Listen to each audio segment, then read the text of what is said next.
Welcome to Covered, a podcast that helps you figure out what the hell is going on in the news and how you feel about it.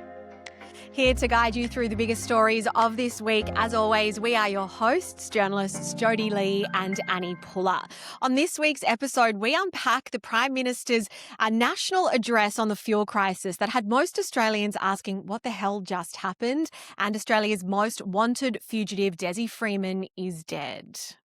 We will also pull back the layers of a nasty court battle that's unfolding between two radio heavyweights, Kyle and Jackie O. But kicking off firstly, I think we need to address the elephant in the room, or perhaps the elephant in the country, that was the Prime Minister's national address. It's hard to really know where to start with this one. It's one of those moments where you'll probably remember where you were when you first heard it, because if you're anything like me, you probably sat there for 3 minutes waiting for the actual announcement and then realised, yep, that was about it. So let's take a recap now. We are working to bring the price of fuel down, to make more fuel here and to keep it on shore and get more fuel here, using our strong trading relationships with our region to bring more petrol, diesel and fertiliser to Australia. Now, it's the Australian way that people want to do their bit. And there are simple ways that you can.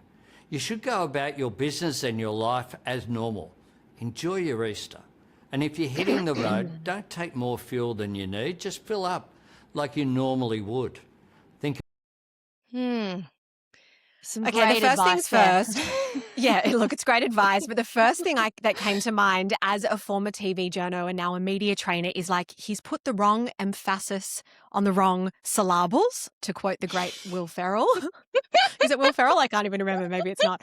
But I'm like, someone needs to sit down with him and explain, no, this is the word that we're emphasizing in this sentence. This is where your tone needs to drop. Anyway, by the by, Sorry to interrupt you there. I literally thought it was AI when I first started watching it. And then I had to tell myself, no, they wouldn't be that stupid. Anyway, carry on.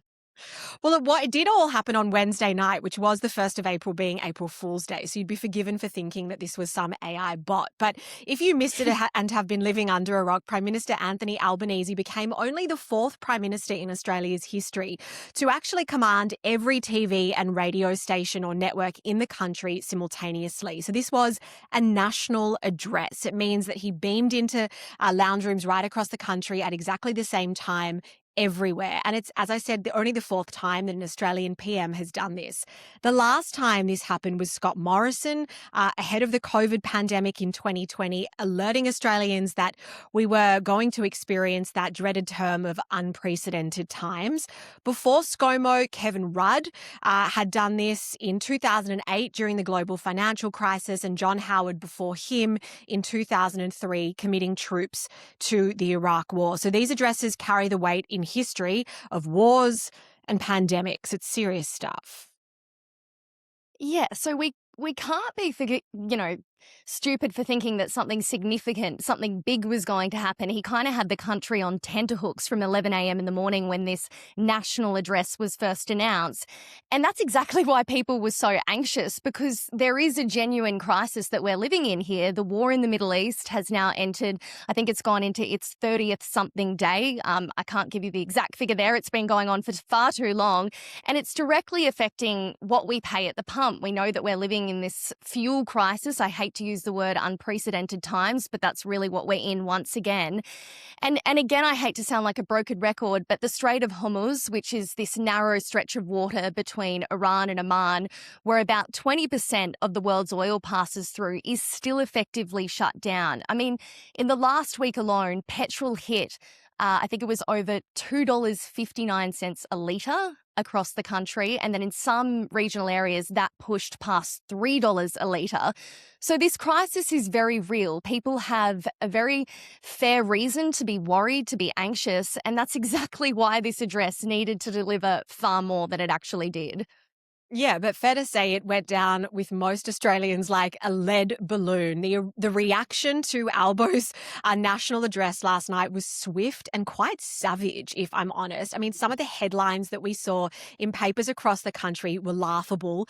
The Daily Telegraph's headline was essentially WTF, what the has happened, or was that. The Batuta Advocate, though, was my absolute favourite. Almost everyone I know on social media reshared this at some stage, and it was a photo of Albo, a screenshot of that national address, and it said, yeah, that could have been an email. I'm sure every person in corporate Australia was thinking that very same thing. Opposition leader Angus Taylor, the head of the Liberal Party here in Australia, called it a rerun with no plan. And essentially, he's just used this same format, as you said, that was used during what was a real crisis, being the COVID pandemic, by Scott Morrison all those years ago, or on the eve of a war, John Howard, and he's basically telling us to have a great Easter and essentially catch the bus if we can. Like, it really is hard not to laugh because it's so ridiculous, but the situation itself is far from humorous. Basically, it was a media release dressed up as something far more pressing, far more significant. It went for just over 3 minutes. It was extremely scripted. It felt very orchestrated, very AI-like, and he delivered this from Parliament House. Albo actually urged people not to hoard fuel, not to panic buy, because we've been seeing those scenes. He asked us to think about, the tradies, the farmers who really need the diesel, who are feeling this the most, which is all fine advice. I agree with all of it. I think it's very fair, but it's far from a plan. I think just to deliver a call for a coordinated national response, which is what he also did during this national address, really exposed the irony, the hypocrisy of the situation that's currently on the ground. We really wanted to make a point of this week. In the last week alone, if we just look at what states and territories are doing, Chris Minns, who's the Premier in New South Wales, has set up his own emergency fuel operations centre in Parramatta. Meanwhile, in WA, the Premier there, Roger Cook, he's activated emergency powers and appointed his very own fuel security controller, whatever that means. Victoria and Tasmania have made public transport free, while New South Wales and Queensland have both refused to do that. So at least for me, this is giving real flashbacks to COVID. Once again, it's every state and territory sort of fending for themselves, going out on their own, trying to help their people, but then again, not really getting aligned on one national plan. And once again, kind of just making us feel very disjointed. Yeah, well, the whole thing sort of seemed like a giant kumbaya moment. It was almost like he was trying to rally Australians and encourage us not to panic buy. He wanted us to get behind each other, get behind the people that need the fuel and diesel most, as you said, being the farmers and industry. And it was almost like this subtle signal to state and territory leaders like, hey, we also all need to be singing from the same song sheet. But I think the timing of this is also really interesting. In addition to the medium he chose, this announcement dropped like 12 minutes after Donald Trump claimed that the US would be out of this war in the next 2 to 3 weeks' time. So I'd take that obviously with more than a grain of salt. I'd take it with a mountain of salt. We know, no one has a crystal ball and no one ever knows what Donald Trump is or isn't going to do. But it does look like Albo in this instance wanted to be responding or seen to be in lockstep somehow with Donald Trump. Yeah, I think we've spoken about before on previous episodes how Trump and US politics more broadly is starting to influence and infiltrate into other countries. And I think Albo really wanted to have his moment in the sun here. He wanted to claim the stage. But the reality is there was actually something concrete to speak about in this moment, and he completely missed the mark, undercooked it and undersold it. So the fuel excise cut actually kicked in that same day that the national address was handed down. If you're not familiar with what a fuel excise is, it's a federal tax that's put on every litre of petrol and diesel. So normally that's around 50 cents a litre, and halving it saves you about 26 cents. Already we're starting to see the impact trickle through across service stations from states and territories. Some here in New South Wales dropped by more than 14 cents on a single day. So I think it's safe to say we're heading in the right direction, promising signs. But that's kind of exactly the practical information that would have been helpful for the PM to lead with, to kind of deliver some sort of promise to the public. Instead, we got this kind of vague reassurance when Australians, I think the reality is we kind of want to hear the hard truths. We've been through really hard times in the last 5 years with the pandemic. We know what that looks like. why don't you just come out and call a spade a spade? The fact that we are sitting on around 39 days of petrol reserves, which is well short of that 90 days of the International Energy Agency recommendations. I think people can actually handle the reality here. They're living through this tough time. They want to see an approach, a way forward. And Albo just failed to deliver that. He failed to give any kind of promise or plan to fix what's broken. I also think, though, that had he done that and highlighted his government's, albeit small wins in cutting the fuel excise, that could have been done, I dare say, in a press conference. So for me, the mode that they chose, being a national address, is actually key to all this. And although it was clunky and it was giving like the Queen on Christmas Day, I actually think there was... So true. Yeah, right? On Christmas Day. It was giving He should have Queen Elizabeth in like the worst, in a not good way. He should have got out and done the wave. But I actually am going to go against the grain and say, while I think it was awkward AF, I actually think it was very calculated. And I think Albo chose this mode of communication to send a really clear message, less about fuel and what Australians should or shouldn't do, but about himself and his own leadership. So no Prime Minister, they certainly have a team of policy advisors and very smart, media savvy people. No Prime Minister is going to call a national address for no reason. You only have to look at Scott Morrison, who was very famously over that summer in Hawaii with, remember Jenny and the girls?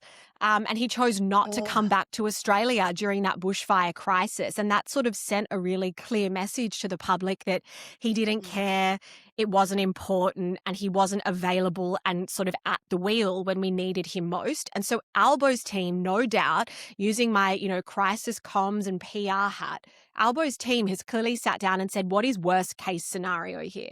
And worst case scenario for Albo as a political leader and the head of the Labor Party, worst case for him would be that this situation does get worse and Australians turn around and say, well, Albo, you did nothing. You were asleep at the wheel. So I think what he's done with this national address is go, look, it can't go wrong all that badly if I get up in front of 24, odd million people. Maybe we'll have a crack at it. Let's get the auto cue rolling, boys.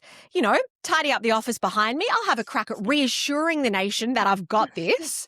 I might look a bit clunky. I might give, the Queen, but at least if it goes pear-shaped and Donald Trump really does, make a mess of this continually for the next few months and Australians really are doing it tough, at least then no one can say that I wasn't present and I wasn't doing everything I can. So it's, for me, a very coordinated PR stunt. It was clunky AF. I'd love to get him in the room for some media training. But, I think he's just covering his own ass, essentially. Yeah, I 100% can understand what you're saying. I just think if this was his chance to show steady leadership, someone that we could trust, someone that we aligned with, yeah, I don't think it could have gone worse for him. It literally felt like a big group hug for the country. That's how I felt towards the end of it. I don't think people want vibes right now. They want clarity. They want specifics. They want to know what's being done. They don't want, cool, everyone head off for Easter and make sure you fill the car up and just to the right amount. No, catch the bus. You can catch the bus. Catch the bus. Did it motivate me to ditch the car? No, I'm sorry, Albo, No, it didn't. I've been driving around all day today. Oh, sorry to the farmers though. I should actually really cut back the driving. But yeah, honestly, that was what was missing for me. There was barely any detail on any of the measures already in place to ease the pressure. The fuel excise got a passing mention. And also something that kind of puts this into context and makes this whole situation just, I honestly felt baffled by it when I saw it in the paper today. So just hours after he handed down this national address, Bloomberg actually reported that the government is preparing $1 billion in interest-free loans for businesses hit by the crisis. That's tangible. That's something that's going to impact small business. That's going to be something that's going to make them feel seen. Why the hell do you not lead with that? Spoken like a true TV journo, you always lead with your best grab.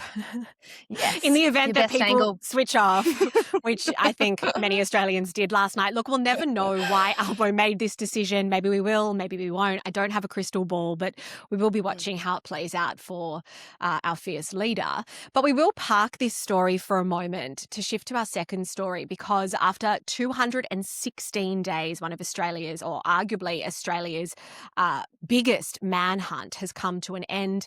Accused cop killer Dezi Freeman is dead in the state of Victoria.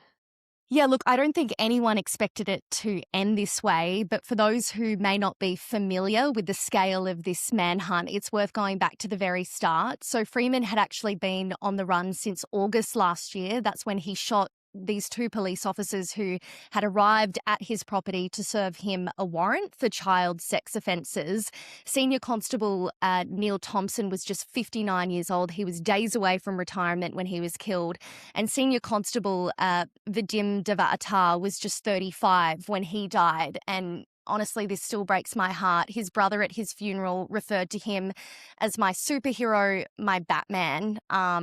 Which is it just exposes the daily realities that police officers go through and you know, what their families now have to live through. And then also a third officer was actually injured in this shootout, but he ended up surviving.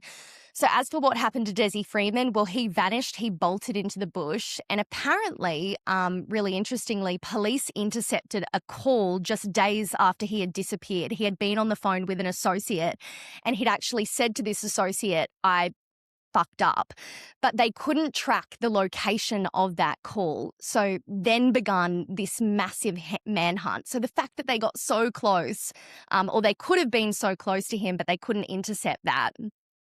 Since then, we've seen hundreds of police, dogs, helicopters. They've spent months searching. There was even a $1 million reward, which we believe is the largest in Victorian history. There's been thousands of sightings, more than 2,000 sightings. Even one, I think, was someone reported that they may have seen him in South Africa, which we obviously know now not to be true.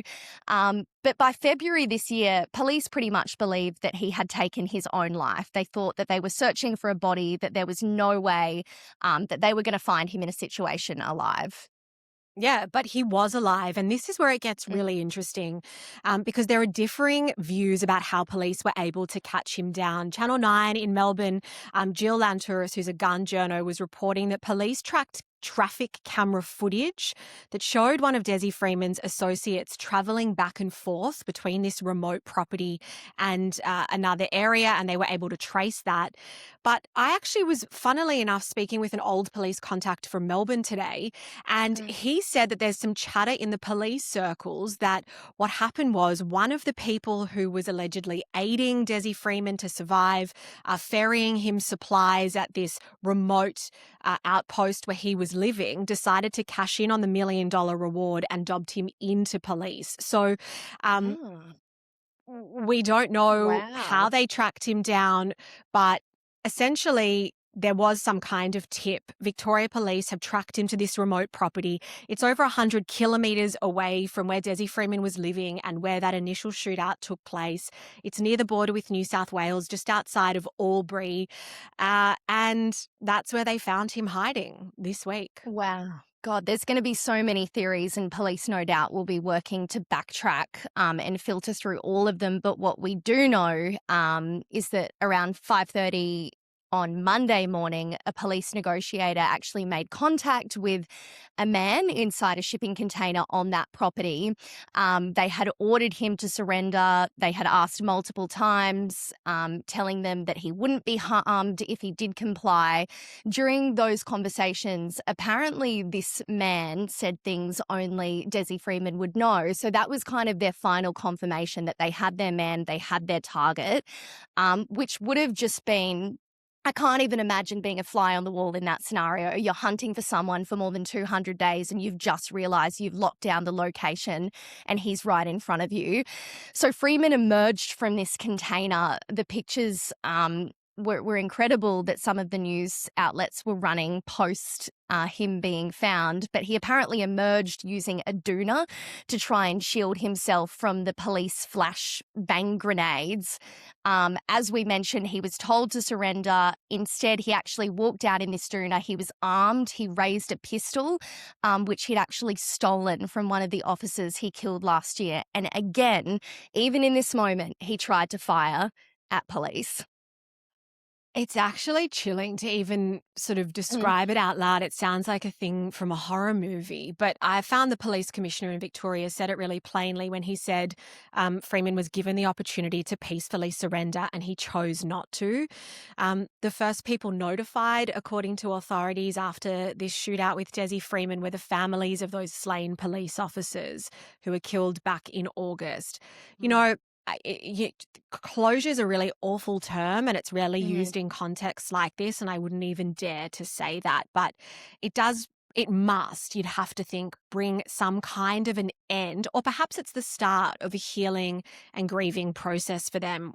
We can't even begin to understand how much greater their pain would be having lost a loved one, knowing that the person police say is responsible was still potentially out there, be it alive or dead. But I also think, as we sort of spare a thought for the slain police officers' devastated family and friends, that there is a bigger conversation that we need to be having here about the sovereign citizen movement. So Mm. Dezi Freeman was a self-described sovereign citizen. These people don't believe that the law applies to them. And he, according to authorities, had used really ugly and dark and hateful language describing police in previous court appearances as Nazis and terrorist thugs. So, he'd been posting anti-authoritarian content for years. Interestingly, I read an article that was written, an op-ed by a woman who used to know Dezi Freeman. She said she met him at these sort of, I guess for lack of a better word, hippie gatherings over the years. And she said at first he was full of optimism. And then when she reconnected with him years later, he had changed and her words were a bitterness had set in. But I don't even think Mm. that's harsh enough to describe the way he spoke about police. And there are other so-called or self-titled sovereign citizens out there. It's very clearly they have a distrust of and a disdain for authority, and it has ended with extremely dangerous and tragic consequences. And I think as a community, we need to be asking the question about what more we can be doing to identify these Mm. people and intervene. Yeah, and just building on that, I think the one thing that should really unsettle everyone is even since Monday, even since this shootout, within hours of Dezi Freeman being killed, apparently these sovereign citizen sympathizers were actually online celebrating him. Someone actually wrote, the sovereign citizen movement now has its first martyr. So these are people treating a man who murdered 2 police officers as a hero. Um, which, yeah, for me, it's just chilling, it's unsettling, but most of all, the cost to these families is just enormous. They were fathers, they were partners, they were sons. Neil Thompson, as we said, days away from retirement. He'd been chosen, apparently, for that warrant because he'd previously dealt with Dezi Freeman and had a rapport with him, and that's the part that just sticks with me. An officer who is dutifully doing his job so well. He's been sent in there because he's been able to build this rapport with an unhinged man, and this is how it ends. Yeah, I can't. There'll be so many questions as well about who helped him because, as we know, someone must have known something for him to end up in that location. Well, it's also, you mentioned the pictures that were coming out of this remote camp Mm. after he was shot dead by police. And you see, authorities are reporting there was more than, I think it was 2 or 3 camp chairs. There was a new ventilation installed on this camper van cum shipping container that it's alleged he was living in. There was apparently a new ladder leaning up against this makeshift home, and apparently there were beers at the campsite. So Mm. someone clearly knew something, someone was clearly assisting him. What I find really difficult is that because he is dead, he will never face court, and the details of what he, you know, what he did will never come to light in that way. But let's Mm. park that manhunt because we do have a third very interesting story this week. Yes, let's change pace. This one is a little bit lighter, but it is genuinely one of the wildest stories to happen in Australian media in a very long time. And we'd like to give a salute or a thank you to the Australian Financial Review for getting its hands on nearly 300 court documents this week, because we now know what's actually happening behind closed doors with two of Australia's biggest media giants, Kyle and Jackie O. Yeah, so we'll start with the basics just to bring you up to speed. Obviously, we're talking about Kyle Sandilands and Jackie O. Henderson. They're the dynamic duo that have sat at the top of the radio charts across Australia for almost 25 years. They have been for a time Australia's highest rating radio duo, and they signed a record deal, $200 million. So that's $100 million each to stay on the airwaves for 10 years. And they only signed that deal with the Australian Radio Network in 2023. So it's fresh. And by all accounts, their partnership was incredibly strong when all of this unfolded. Yeah, well, just 14 months into this deal, and it's all blown up in the most visible way for everyone to see, because obviously it all played out on air. So I want to play you a part of that recording now. I don't mean to be rude, but as I said, it's fascinating, but I don't think it should be at the detriment of everything else on the show. This relentless research into the I only patterns just did of it then. I was literally just doing it then. Well, what? It's affecting other things. Like your fixation on this has made you I only just did it, almost like, literally- unworkable. Oh, it's not that bad, That's Carl. so, Brooklyn, that's so shut up. unfair, You're Carl. not talking. I'm talking. You do that, like, that's not fair. Like, But it's actually true. Like, you might have done that in 5 minutes, but you're off with the fairies with. Tell me It's where. mental. No. Tell me where I've been off with the fairies during the show. I don't Just have give to. me- I don't have to prove No, you anything. do. You Go can't and accuse me of doing something and then listen say I don't have to listen say to the it. program. You'll hear. Oh, I think we'll leave it there. It's so awkward, isn't it? Cringe. I It's just want to crawl into a hole and die. when I hear that. Oh, it's just so uncomfortable to listen to, but that really is their forte. It's kind of nothing out of the ordinary for them, but just knowing how this is all escalated and listening back, it just, oh God, I want to like block my ears. But it's worth giving a little bit of a backstory as to how they got to that. Jackie was apparently trying to connect Prince Andrew's involvement. Stick with me here. It sounds so ridiculous when you say it out loud, but it is actually a characteristic of her and her This interest. is actually what happened. So she's super into horoscopes, and she was basically trying to connect Prince Andrew's involvement in the Epstein scandal to his astrology. I just can't. To his astrology chart. And clearly Kyle wasn't having a bar of it. He wasn't in the mood for it. He went off at her, told her she was off with the fairies, said that she'd basically not been showing up to work in the right way, wasn't focused in the way that she usually is, has no idea what's going on. And that exchange went on for about 10 minutes. Jackie reportedly left the studio, stormed out in tears, and then it's obviously all ended up in court. So a lot to unpack there. Gotten way worse since then. Essentially, Jackie is now suing their employer, the Australian Radio Network, for $82 million, saying that she made a complaint about her well-being at work on the back of that exchange, and that subsequent to making a complaint, she was sacked. That came a week after Kyle filed his own suit against the same company, ARN, for $85 million for what he alleges is wrongful termination of his contract. His argument essentially is that he was hired to be a shock jock and to say provocative things to get a rise out of, both his co-host and his guest, and that ARN has been on board with that the entire time. That's the premise of the show, and now suddenly things have changed and they terminated his contract after this exchange. So the network says he breached his contract with serious misconduct. So they've both filed individual lawsuits, and ARN is certainly up against it. Yeah, and if we just do the maths on those numbers that you ticked off earlier, basically ARN is dealing with $167 million in claims when you put these lawsuits together. At one point last week, the company's entire value dipped to around $98 million. So the lawsuits are actually worth more than the company itself. The company's lost about 40% of its value in the last 3 weeks. There's even been wild speculation and talks about Kyle buying the network, which I don't know whether you buy into that or not, whether it's legit or not. It kind of tells you everything about how badly this power has shifted. Yeah, but you touched on the Australian Financial Review's investigation into these lawsuits and the fact that they were able to get their hands on 300-odd court documents. We're obviously not going to bore our dear listeners with all of the legal detail, but there are some points that I think are really worth pulling out. ARN's lawyers accused Kyle, and I'm going to read it here so I'm accurate, of making comments that were, quote, calculated to offend and distress Jackie. And ARN has accused him of persisting despite Miss Henderson being visibly distressed and embarrassed.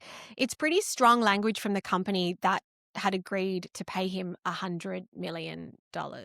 And I think Kyle's lawyers have been having a field day with that language. They fired back instantly with a very compelling argument. They kind of pointed to his contract specifically, which set out and even endorsed what they called, and in inverted commas, his robust character. And also the fact that ARN actually employed dedicated censors, and these people, their specific job was to monitor the show live and cut it when it went too far. So you might have actually been familiar when you're listening to Kyle and Jackie O. There's a sound that sort of plays when the censors cut, and that's usually when they've said something controversial that they don't want to go to air. So that role was written into the contract. His legal team is essentially saying, if you hired censors to manage his content, how can any individual segment be serious misconduct?